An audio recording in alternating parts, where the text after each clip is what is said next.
Picard is not the only one who can do a silly French accent. Sadly, I do not have an eye patch.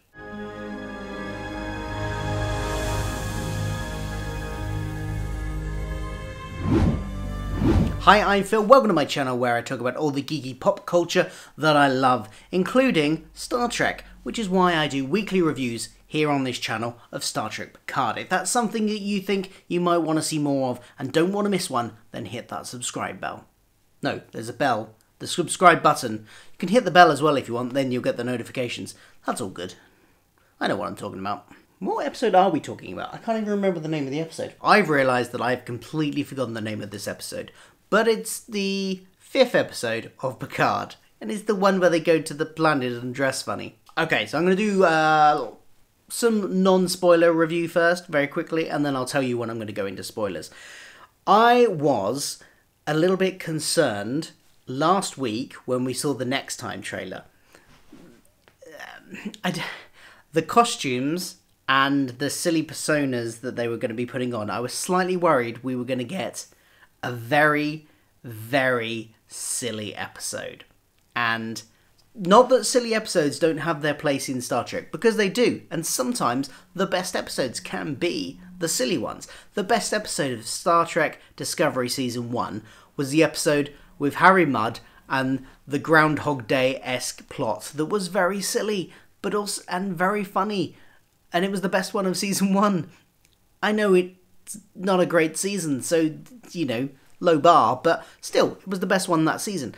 And so, but still, even though that can work, it can also be quite bad. And I was a little bit concerned going into this. I was a little bit concerned how much time they would be spending in these caricatures they would be dressed up as, and whether or not we were going to get something that kind of felt like it fitted more as a kind of weird crossbreed of Star Wars, like the Canto Bight scene, and Hunger Games with their exuberant, you know, Zone 1, District 1 costumes, and, I don't know, Blade Runner or something, and could be a kind of weird, silly mismesh of that, and it would be played too much for comedy. However, while there was definitely some of that, and there was definitely some overacting by Patrick Stewart there, in his French accent, I don't think it was anywhere near as bad as I thought it was going to be. The scene itself, where the period where they are putting on those personas, doesn't last too long. And actually, surrounding it, there's a lot of really good stuff in this episode. So, while I wasn't massively keen on the costumes or the personas that they put on, it wasn't too bad. There was good stuff around it. There was a lot of really good character moments in it for a couple of different characters. There was some progression with the plot that was quite good, and the return of Seven of Nine, which was amazing. And let me just say, it was so good to see Seven of Nine. And I'm really happy with the direction they took her character in. I really do hope she comes back, but if she doesn't, I'm cool with that. But it would be nice to see her again. So on to spoilers now. In the very first scene, I have a few different feelings about it. Because on the one hand, it started off very graphically. The whole eye being removed, I was squirming in my seat watching that. It was quite difficult to watch. And I'm guessing that's what they wanted. They really wanted to evoke the horror aspect of this, and the how gruesome what was happening to these X-Borgs were. And they achieved that. It definitely had an effect on me. However, I kind of feel they went a bit too far with the graphicness of that. They could have reined it back a little bit, made it a little bit more watchable, because I just didn't want to watch that. I really didn't. And yeah, that may have been what they were going for, but I think they could have achieved the same effect with seeing less. Just hearing the squirms of him or the screams of him and cutting away at different points. I did not need to see the eye literally being pulled out. I just did not need to see that. But what we did then get is some really nice stuff between 7 and 9, and then who we found out was Ichep. Ichep, am I saying that right? Who was the Borg child that the Voyager found in the Delta Quadrant, and 7 and 9 kind of adopts and thinks of as her son. This is someone we've known for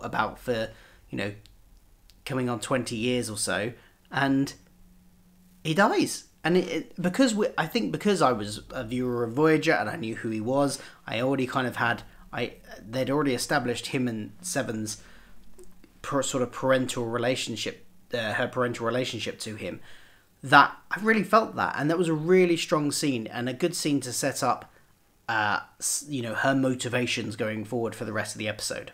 I really like 709 in this episode. It was great to see her. We got a feeling that she'd been developed as a character since we had seen her on Voyager. We got an arc within this episode. We got to see her talking. This kind of feels like another one like last week, where it's part of the larger narrative, but also it has its own story with a beginning, a middle, and an end. And that effectively, although the real beginning kind of starts with them rescuing Seven at the end of last episode, but let's take that as the beginning of this episode. And it feels like there's a complete story there and it's based around 7 of 9. And I quite like how they're doing that, but also tying it into the wider story. So we're kind of getting a slightly episodic element to it, but also the serialized narrative as well, progressing. I kind of like how they're doing that. And I know different people feel differently about how the 7 story finished here, but actually I think it was the right choice for the character. I think it made sense from what we're told she's gone through since she arrived, since that moment we saw her then, her trying to rescue ex-Borg and things. I think it absolutely makes sense for her character that she would want to take that revenge. And yeah, some people I'm sure will be saying that's not the Starfleet ideal. No, but they're quite clearly establishing a world where the status quo of the Starfleet world is being upended a bit. And yet it may get to a point where they can start to come back from that by the end of the series, or by the end of, if not this season, by the end of the Picard series overall. Or maybe they don't. Maybe this leads into the world we see, several... how many thousands of years, or 1,000 years, or whatever it is in the future in Discovery, where the Federation has dwindled. Maybe this is the start of that. I don't know. But I think it fits. How 709 ends this story with killing the person kind of fits with where the universe we now find ourselves in this series. So yeah, really nice to see her again. Maddox, we knew we'd find him eventually, played by a different actor. Interestingly, which I wonder why they did that. I wonder if they offered it back to the person that played Maddox in the TNG episode and he just didn't want to do it, or maybe they thought that he wasn't good enough. I don't know. It seems a really strange decision not to use the same actor. They used a different actor for Ichep as well. Ichep, whatever his name is. But that kind of makes a bit more sense, because that happens all the time. You get child actors who play something, and then, if that character isn't continuously in that thing and they want to bring him back later as an adult, they often recast, because sometimes child actors go out of the business and they don't act anymore. Sometimes they just don't mature as actors in the way you might want them to, and so you can't be sure when you hire a child actor that they'll be a good adult actor. So that's a bit more understandable. But Maddox, I'm not sure why they recast it. But we got to see him, even though he ends up dead. And let's talk about his death, because he is killed by the Doctor, killed by Agnes. And I saw that coming because I suspected already that she was a plant from that Starfleet Vulcan Admiral or Commodore. But they'd made a point of establishing early on in the episode that she had some kind of romantic relationship with Maddox as well. And up until this point, I'd been working on the assumption that she had been blackmailed maybe into helping the Commodore. But it seems like maybe she's actually been converted to the cause of whatever the Commodore's cause is. Because, she makes that line reference about, if you'd seen what I'd seen. So she's been shown something by the Commodore that has made her think that she has to kill someone potentially that she loved. Because from what we've seen of her so far, and from the clip of them baking cookies and stuff, it didn't feel like you know, she's always been a traitor and she was just a spy the whole time. Although maybe, who knows, but I didn't feel like that. Kind of feels like this is a recent thing that she's decided to do to turn against these people and someone she potentially loved. So what is that? What's so earth-shattering that she would kill the man that, you know, she had a relationship, she was in a relationship with? Who knows? But I'm sure we'll find out. It added an extra layer of mystery that I wasn't expecting going into this episode. Free Cloud, as a place, feels a little bit insane.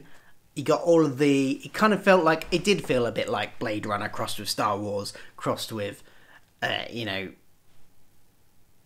What's the other one I said? Hunger Games. Blade Runner, especially with the holograms and things. The advertising holograms felt a bit weird for Star Trek. But, you know, who knows? And the fact that they would let their effectively pop-ups, I don't know. I'm not. It was a little moment of humour, but it didn't really feel like it fit. What I wanted to know on though is how was Picard not identified? They'd obviously heard of him because when he says his name, they recognise the name.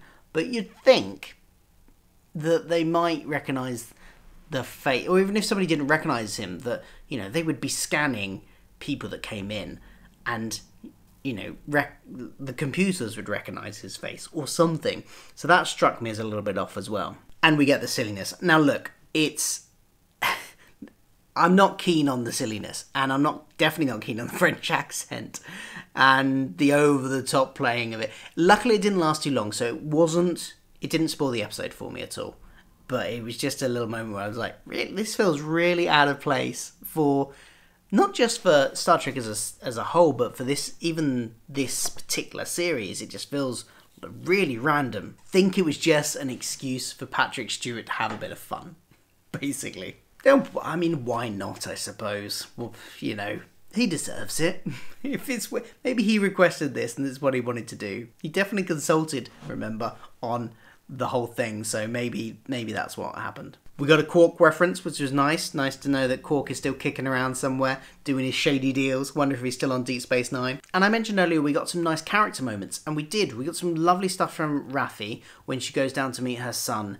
And we find out a little bit more about her period of life when she was an addict to something, and, you know, she's now kicked that habit and trying to go on the straight and narrow, and she seemingly abandoned her son. And I thought that was a really powerful scene that really added to her character and her backstory. So that was nice to see. Obviously, we got some the character stuff from Agnes as well. Some hints into what's going on there. So that was good.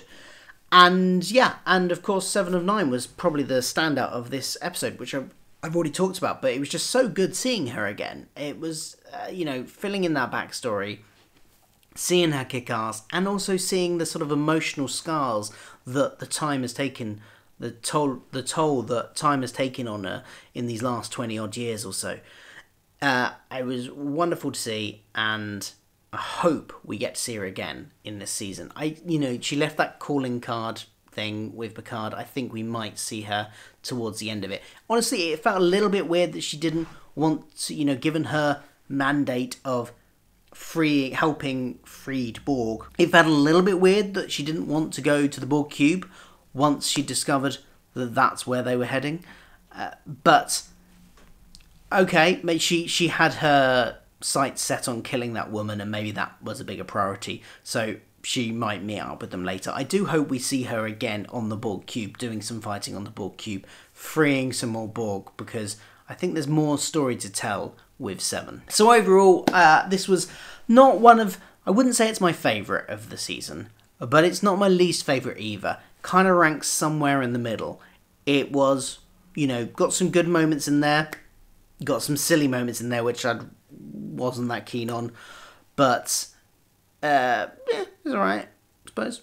And we got to see 7. I think that's why a lot of people are going to be really liking this episode, just for the 7 stuff. And the 7 stuff was good. So that's my thoughts. What did you think? Let me know in the comments below, and I will see you again for another review next week. So don't forget to hit that like button, subscribe, ring the bell, all that jazz, and I'll see you then. Bye.